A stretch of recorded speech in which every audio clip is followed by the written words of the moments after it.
Hi everyone, welcome to another top 5 video. Here are my top 5 rhetorical tips for a presentation. So you want to create messages that people will remember, that people will retain, and that people will repeat. You want to create slogans, you want to create sound bites. You want people to talk about your product and your service and your presentation.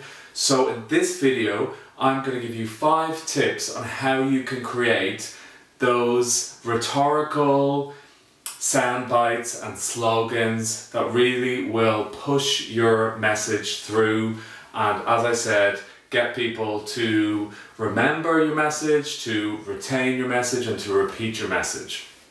So have a look at some famous quotes from films, from politicians, from some famous slogans, from advertising, as examples of what I'm going to tell you. So, the first one, John F. Kennedy said in a very famous speech, "My fellow Americans, ask not what your country can do for you, ask what you can do for your country." So this is rhetorical tip number 1. Repeat a pattern of words.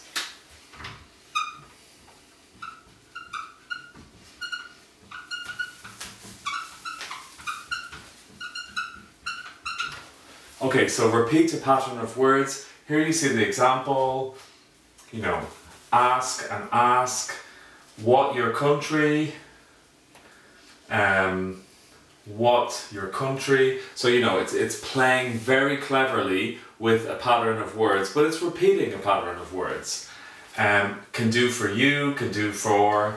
So that's one very strong way you can do it. A simpler way to do that is just simply to repeat a word. And in this case, this is a slogan from Kodak: share moments, share life. So here's share, share.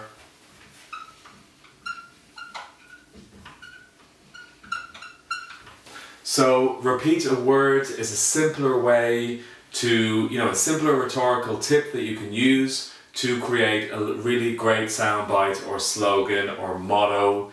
A third way to do that would be here, like in this example. This is from Muhammad Ali. He very famously said in an interview, "I float like a butterfly and sting like a bee." So in this case, you use contrasting ideas.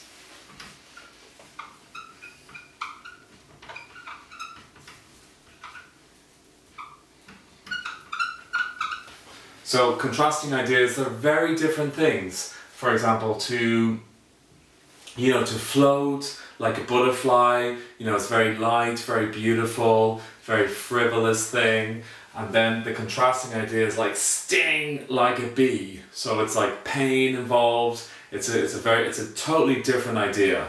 And that's a very good way to create a soundbite by doing those contrasting ideas. Another one is to use opposite words. So here's an example from the beginning, I think it's at the beginning of the novel by Charles Dickens, A Tale of Two Cities.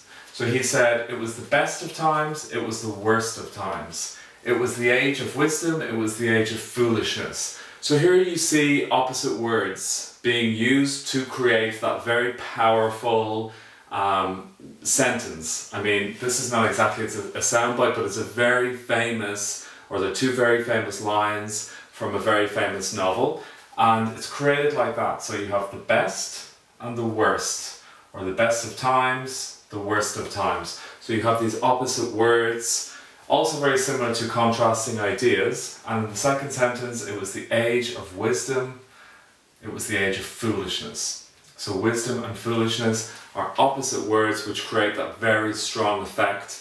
And the 5th and final rhetorical tip that I want to give you for your presentations is to repeat sounds.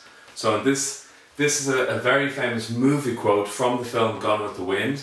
Clark Gable's character, Rhett Butler, says in the film, "Frankly, my dear, I don't give a damn." So if you look at that sentence, you see the letter D is being repeated.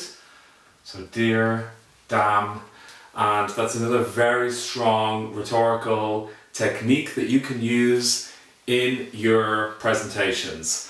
So remember, the idea here is you want people to remember, retain and repeat your message. So make sure that you design your messages using these rhetorical tips. Repeat a pattern of words, repeat a word, use contrasting ideas, use opposite words, and repeat sounds. So good luck with that presentation, or with that speech, or with that marketing literature. Use these rhetorical tips, and if you like this video, subscribe, share, shout about it, you know, tell your friends, tell your family, tell everyone, tell the world. Sorry, just want to use some spontaneous sound bites there. Thanks for watching the video. I'll see you soon. Thanks for watching the video. If you want more information about our courses, just click here. I learned how to make an introduction of a presentation, and I tried some things that I would have never tried before, like beginning with a story. You know, I learned how to answer difficult questions. It's a very big point, an important point for me. I'm looking for a new challenge and a new